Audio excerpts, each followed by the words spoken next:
Joining us are UCLA head coach Corey Close and student athletes Jordan Canada, Naira Fields, and Monique Billings. We'll start with an opening statement from Coach Corey Close.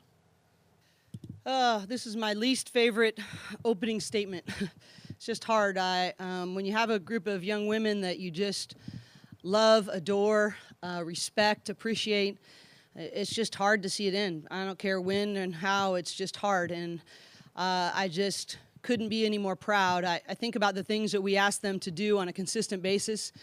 It's give to each other and the people around them, to grow every single day, to build consistency of habits of excellence in their lives. And as a leader, I look back and they've done all those things consistently all year long. And they've brought this program to another level. And I'm sorry that it has to end for Naira and for Casey Swain. But as I told them in the locker room, they will be a huge part of where this program is going in the trajectory, and they will not be forgotten as we make those further steps forward. But I love them, and I'm just sorry to see it end. Okay, if we could have questions for student athletes, as usual, we have our two mic holders. If you could direct the question to a particular student athlete, that would be helpful. Questions, please? In the front, and then to Marvin.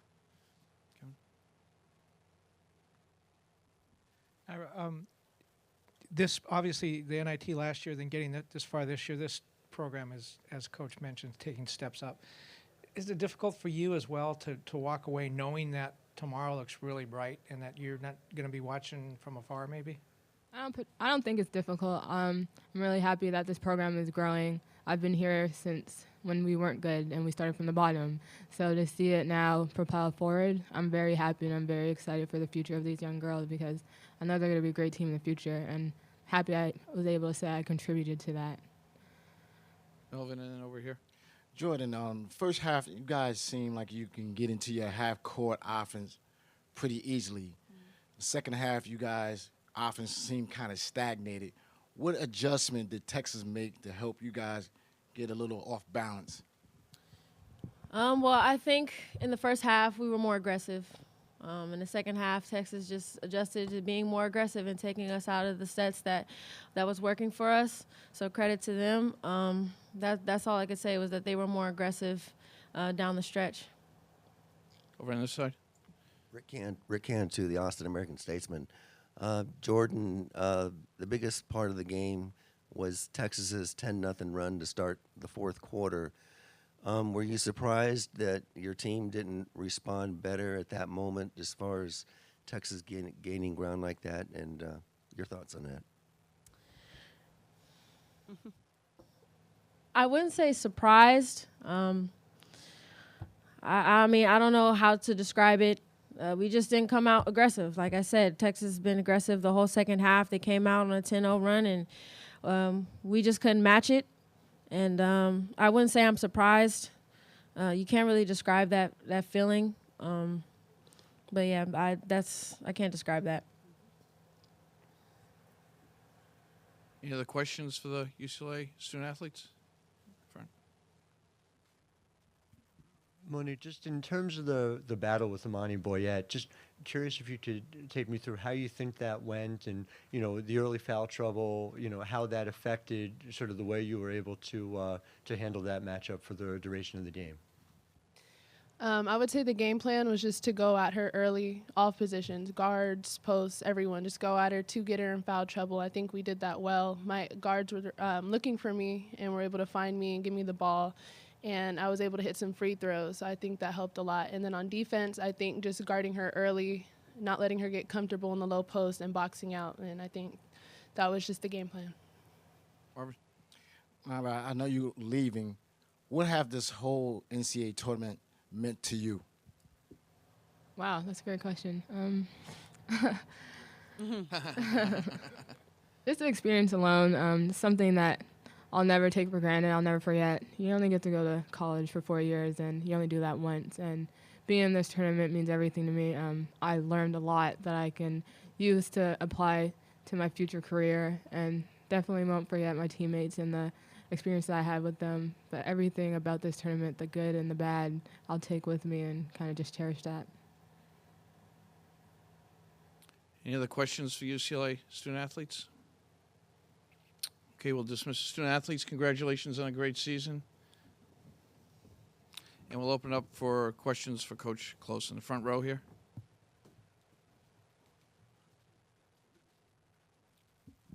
Hi, Coach. Congratulations on a great season. I have a kind of a negative question and then a positive one. Start with the negative. Yes, I was going to then finish on a high note. What was it like watching that fourth quarter, especially the start of it, when you didn't really have an answer for it? And then on the other side, the positive side, do you come away from this? You have a very young team. Is this a learning experience, or is this just a real downer right now? Well, I think to answer your first question, it was just really difficult. The difference was rebounding. I think we were +5 in the first half, and we were really -11 in the second half. That they ended up +6 for the game. I thought that was the difference, because even when we were getting stops, we were having to take such harder shots. They're a good defensive team. We knew that. If we let them set their defense every time, that was going to be to their advantage. They could switch all those screens. They could, try to keep us in front, make us shoot jump shots. Whereas when we got stops and rebounds, we were able to go out and run and attack before they set that up. And I really thought that was the definitive part and difference in the second half. Aggression, the way Jordan talked about, but really rebounding. Because even when we forced one hard shot, which is the goal of every defensive, we play, they were able to get second and third shot opportunities, and that was the difference. It was really hard. I think, just like I said, our goal is to force one hard shot. I thought that's what they did really well down the stretch. We just couldn't free our guards up for penetration lanes or jump shots, and we weren't able to deliver in the low post on a consistent basis. They pushed us out a little farther than we wanted to. I thought Amani really established her shot blocking and altered shots in that fourth quarter, and we only got hard shots. And conversely, we didn't get any second shot opportunities, which is how we really got ahead in the first half. It wasn't just how our first shots went, is that we were the ones getting second and third shot opportunities. So it was very difficult to watch, and really does come down to rebounding, and our players know that. And that feeds into the second part of your question, is that I think it's a tremendous learning experience. Right now, as a competitor, it just stinks to lose. I hate it. I wanted to win this game. Casey Swain was going to get to play the next game. She had gotten cleared to do that, and I just really wanted that for her. And, I'm disappointed. I'm frustrated. I'm mad as a competitor. As a leader of a program, I think we will learn tremendously. I told them in the locker room, when I think back to what they let last year teach them, and what we learned from the NIT experience, and how, most importantly, we applied it to an off season. We got better. We did work. We put in time, and we were different. And I have no doubt that this will teach our hearts and teach our choices, and we will be different again next year.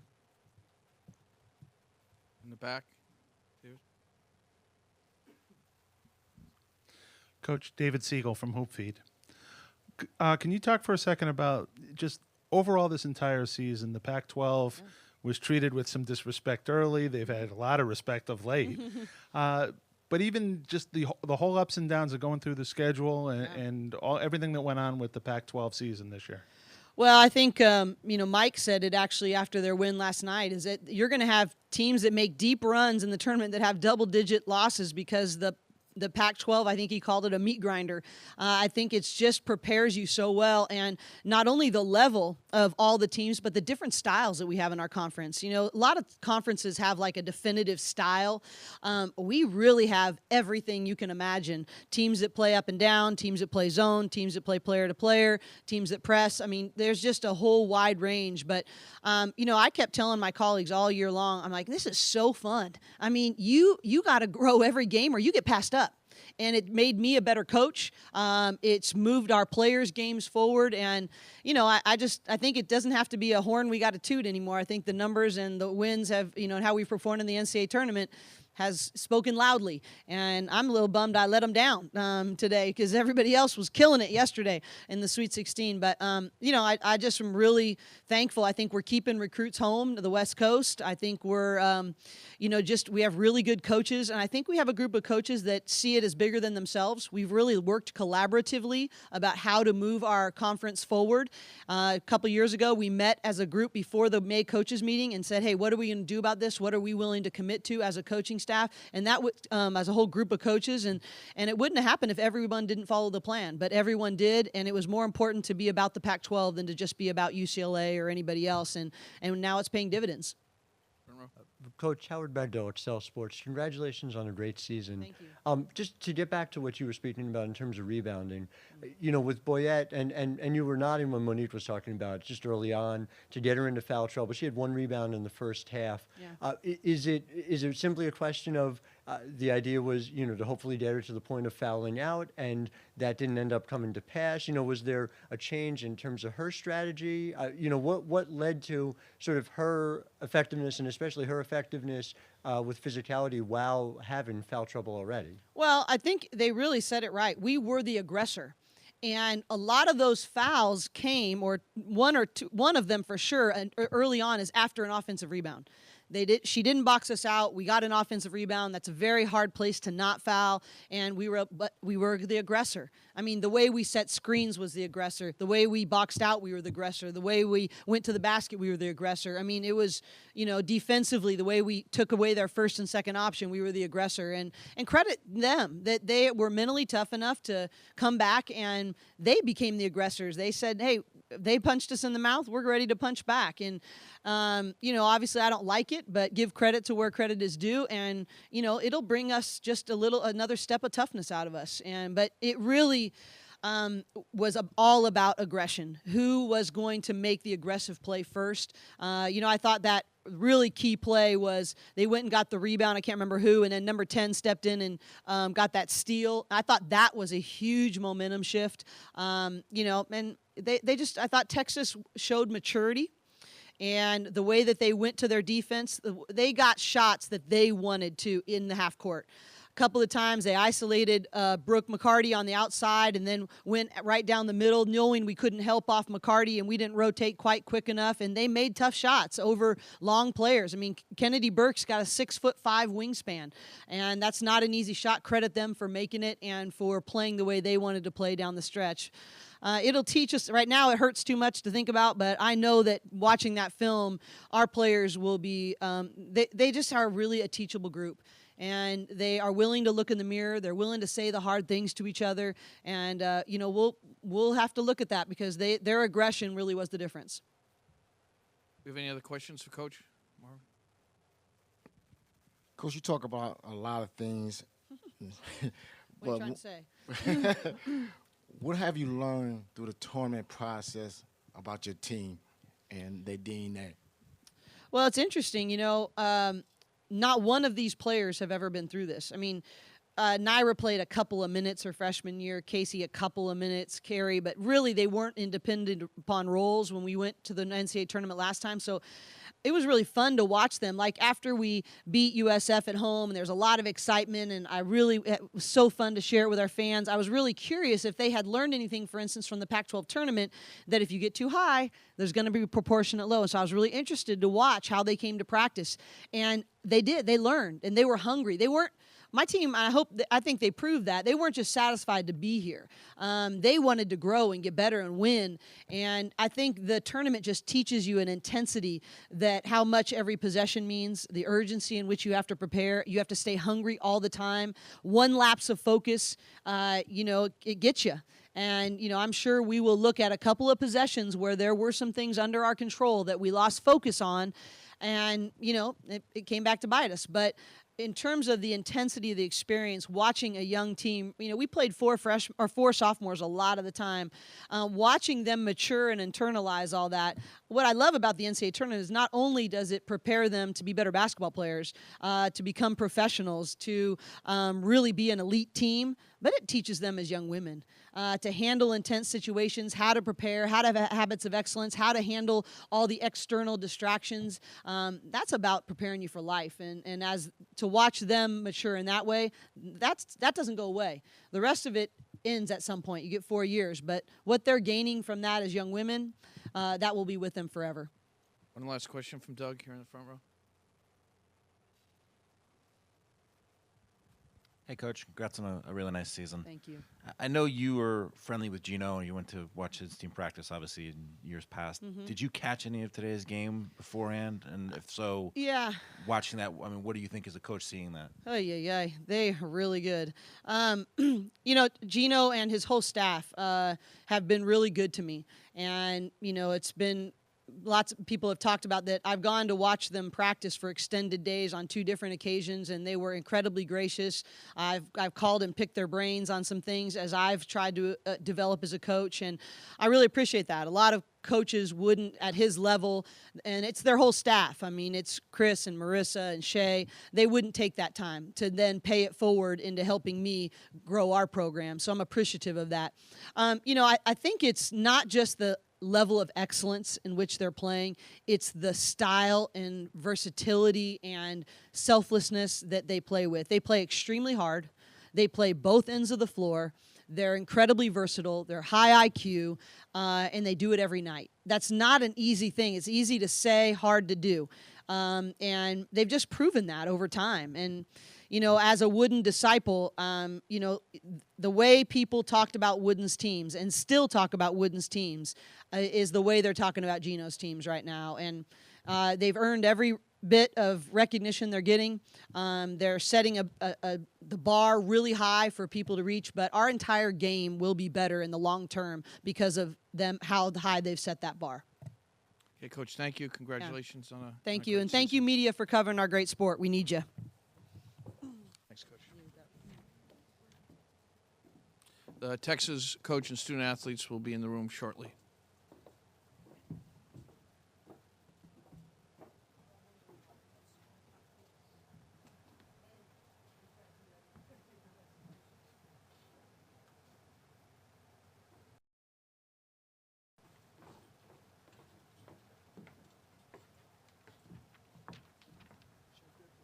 Yes, please.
Texas head coach and student athletes are entering the interview room.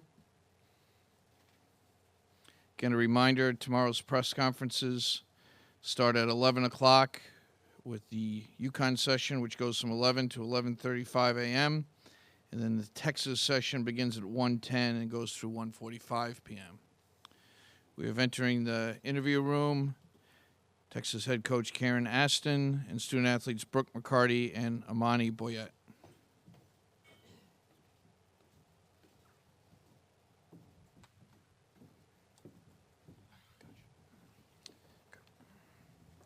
And we'll start the press conference with an opening statement from the Texas head coach. I think we're extremely excited to be playing another day. Our team has just impressed me all year long with their ability to be resilient, and this was a perfect example of really how we've been all year long. Every time we had setbacks, I thought we were really terrific at being able to reset and go to the next day, and that was kind of what the game was like. And I just, across the board, we had so many players that contributed in different ways, and I really thought that this was kind of the epitome of who we are, which is a team. It was a team win, and I couldn't be any more proud of our group and our staff. And last thing I would say is just a lot of credit to UCLA. I thought that they gave us some looks today that we haven't seen. We haven't seen post players with that kind of quickness off the dribble. It surprised us maybe a little bit. And their ability to get on the backboard was a problem for us today. But, again, I thought our team was resilient, and we had a lot of players, including these two with me, that gave us great contributions. Okay, if we now have questions for the Texas student athletes, we have mic holders on both sides. We'll start with Pat. Patty and Rob from the Associated Press. Amani, at halftime, you had 1 rebound. Brooke had 3. You had 2 fouls. You picked up your third 40 seconds into the third quarter. So what happened from there? What did the coach say to you? What did you say to yourself to turn things around? When coach put me back in, she told me not to foul. That was the first thing she said. And no one ever really spoke to me about rebounding, but I knew like I wasn't being a strong presence on the boards like I should have been. So I was trying to make a conscious effort to kind of get on the boards in the second half and kind of keep Monique Billings occupied or at least off the boards. We'll go with Howard here in the front row. Howard Mandel, Excel Sports. Amani, just to that end, when you come back in a game, how do you balance that? The ability to play with physicality while at the same time, navigating the fact that you are in that kind of foul trouble. And do you feel like you've learned, through dealing with foul trouble earlier in the season, earlier in your career, to be able to do that in a different way now? I think I've gotten better with it because in the beginning of the season, towards the middle of the season, people started kind of going at me so I could get in foul trouble, and I would basically foul out. So I think I've gotten better at it, and it's just kind of honing my aggressiveness, and it helps because my teammates kind of tried to get more ball pressure or not let Billings or whoever I was guarding go one-on-one with me. They tried to give me help so I wouldn't be put into situations where I could foul. So it was partially like me kind of calming down and my teammates having great team defense. Rick Cantu, the Austin American Statesman. Brooke, the key to the game was the first 3 or 4 minutes of the fourth quarter, a 10-0 scoring spurt. What was something said in the huddle after the third quarter, and what was the key to getting that big jump like that? Well, we always start the quarter saying come out with 3 stops, and so I think we really took that to heart. And it was, I remember Empress saying it's the last quarter, and this is going to show how we go out. And so we just went out there and we played together as a team, and we all bought in the last quarter, and so that's why we came out. Marvin Chambers, Houston Sun, and Women Hoop World. Brooke, the first half you guys were stagnant. Second half you guys went more to a high and low kind of post with Amani. Was that something you guys made adjustment after the locker room talk? Yes, we just started following the game plan that Coach had for us, and we knew that we needed to get touches to Amani and get their defense moving and get them out of position, and so that's what we did, and it worked out for us. We have any other questions for the Pat? And then Rick. Brooke, how different is the team with Amani in the game and when she's not in the game, and how important was it to keep her in the game in that last quarter and a half there? Amani's a great player, and she's a big factor for us. We need her inside, and just like she needs us, we need her. And so without her out there, it's like a missing piece. But we can all, feel that piece. We're a team. And so when she's on the bench, she's helping us, and when she's out there, she's helping us. So it's really a win-win. We'll go with Howard, then we'll go with Rick. And Amani,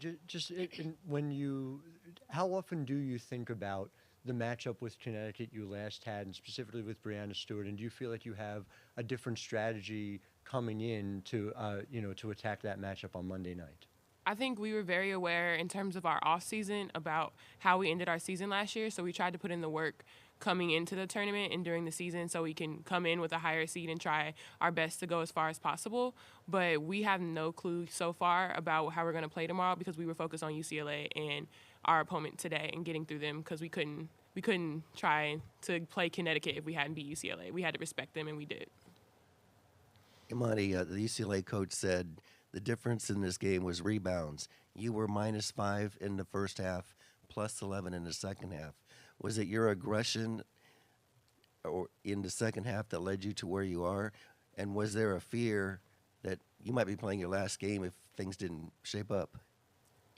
I think the difference definitely was rebounds. They were whipping our butt in the first half in rebounds, and our coaches were telling us about that. And it wasn't anything I did personally. It was just a team effort. when we helped, we had to slide down and make sure we boxed out their post players. They were crashing regardless. And I just tried to do my job and make sure that I was occupying Billings. And if I wasn't getting the rebound, I was making sure she wasn't. And just getting back to the little things, like we got away from boxing out in the first half. And in the second half, we tried to make sure that everyone was boxing out and everyone was taking a part of the rebound game. You have any other questions for the Texas student athletes? If not, thank you very much. Thank you. Congratulations. And we'll continue now with a period questions for Coach Aston.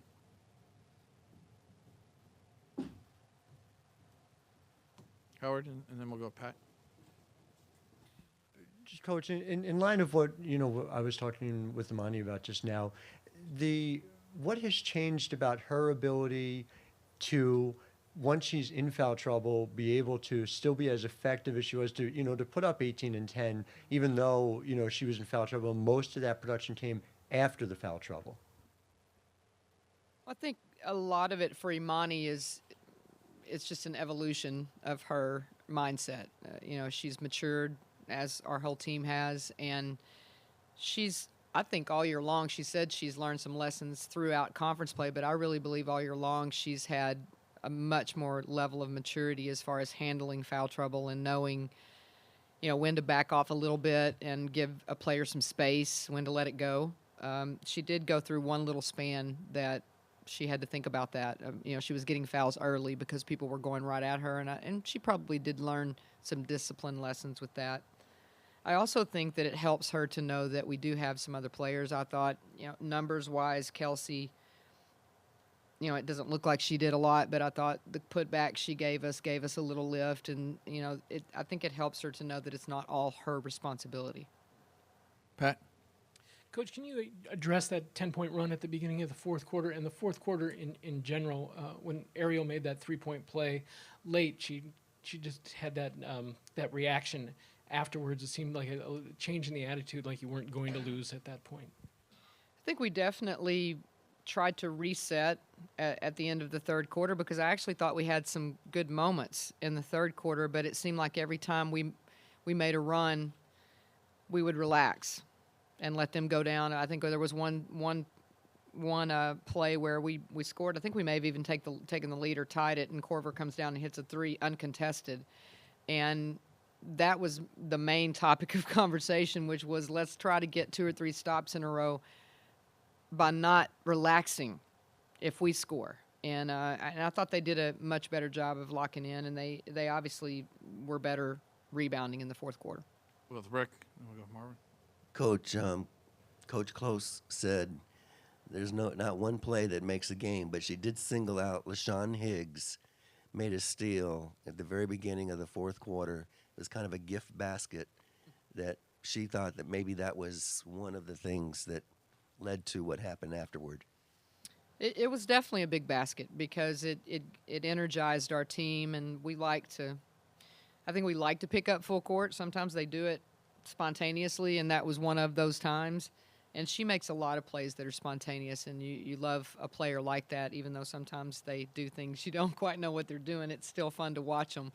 But I could go down the line with people that made plays. I just mentioned Kelsey Lang, and I thought even though she struggled in the field, the putback she gave us life.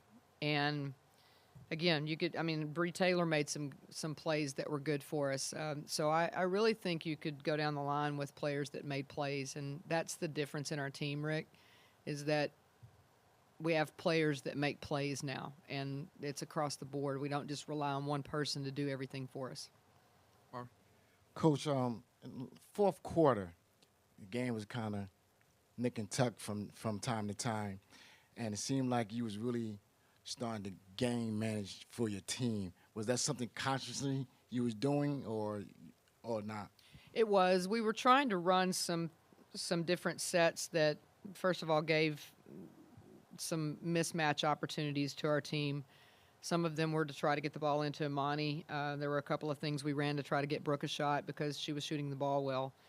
But mainly just trying to manage what we were running so that we possibly might reverse the basketball, which we didn't do in the first half.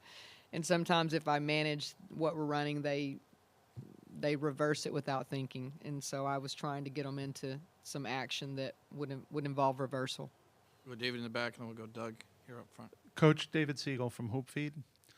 Coach, we talked about the 10-0 run was the big difference in this game. Now, to look ahead, the run is what always seems to be a problem when people play UConn. They have that one big run coming at some point. What do you tell your team going now that you've finished this game to prepare them for playing in this environment here, knowing that those runs are going to come and not to get sucked into what they can do?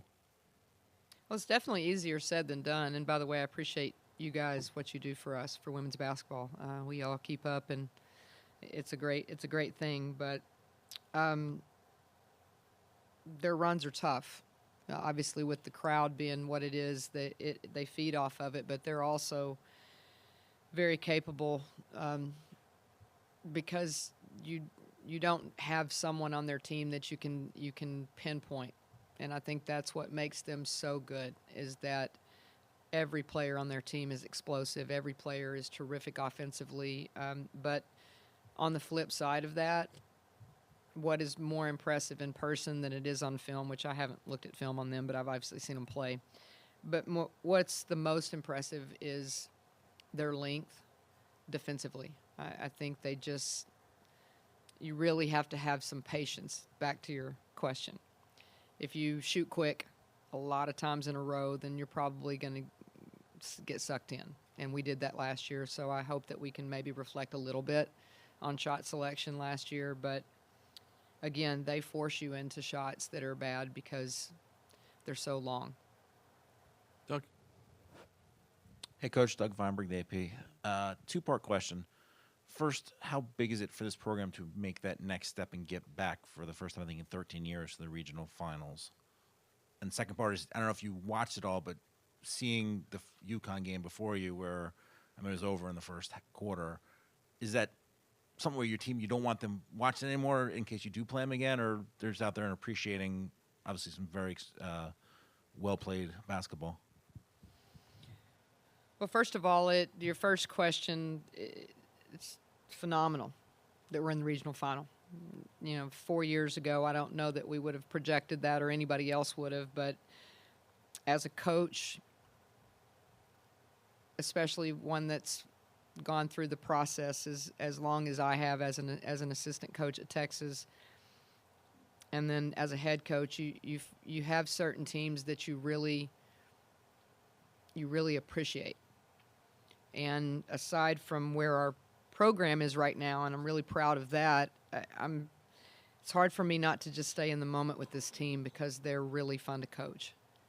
And they set out at the beginning of the year to get to this place. And that was all they ever talked about. And along the way, they hoped they would win a conference championship. And I don't know that we ever talked about winning 31 games.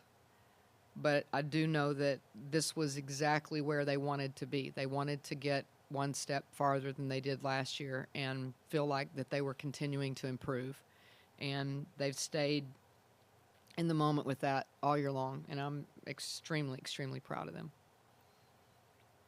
Okay, Rick, go ahead. Coach, if someone told you before the season you're going to win 31 games, you would have thought what? Well, I will say that I don't know that I would have been able to even say, yeah, I think we can, or because of and I know you know our program really well, but we did have those guys that were coming off of injuries and surgeries, off-season surgeries. So I think that was the unknown with our team.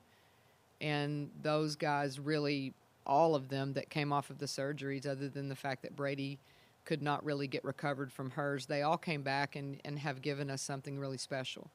So to say that we knew this was going to happen, I'm not sure, because I wasn't sure of our health. I thought if we got healthy, and in particular, you talk about Imani and Ariel, who were not able to go through off-season, and then Bree and Brady.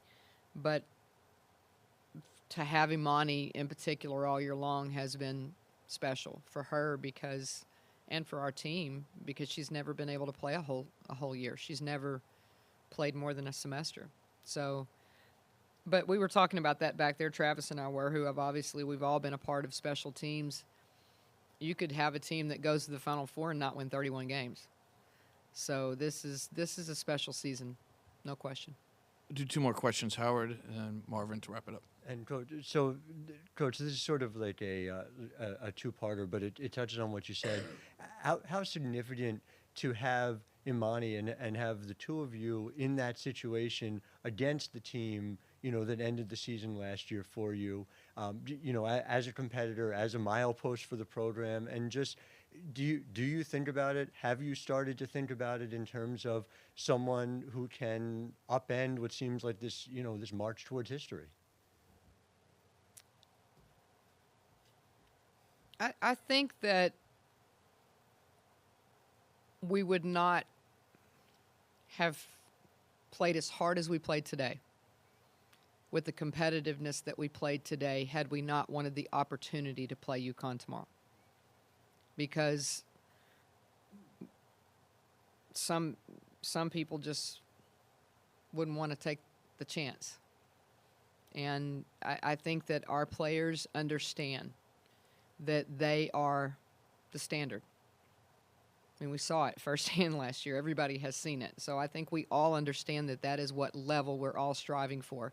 So you might as well go play it and figure out what it looks like and how can you get there. And I don't have the answer as to whether we can get there on Monday or not, but I definitely think that we have a group of players that are going to try, or they wouldn't have done what they did in the fourth quarter today had they not wanted that opportunity.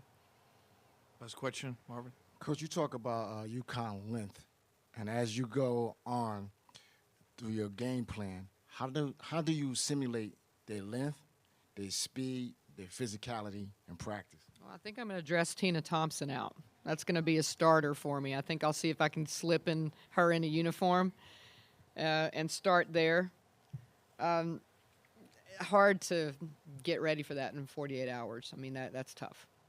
So the only thing I can say is that we go competitively against guys every day, and we do have a habit of practicing against a group of practice guys that are long and athletic and don't have any mercy on us most days. So I can't appreciate the fact that we've tried to, again, every day in practice, we're searching for that level. So, I think we'll be more mentally prepared because of the opportunity to play them last year. But, and that should be somewhat of a difference, that we understand what we're going up against. Okay, Coach, thank you. Congratulations. That concludes our press conferences for today. A reminder, once again, tomorrow, the UConn press conference session, 11 a.m. to 11:35 a.m., and the Texas session, 1:10 to 1:45. Thank you. Yeah, the Texas locker room was probably open for another 10 minutes or so, I'm guessing.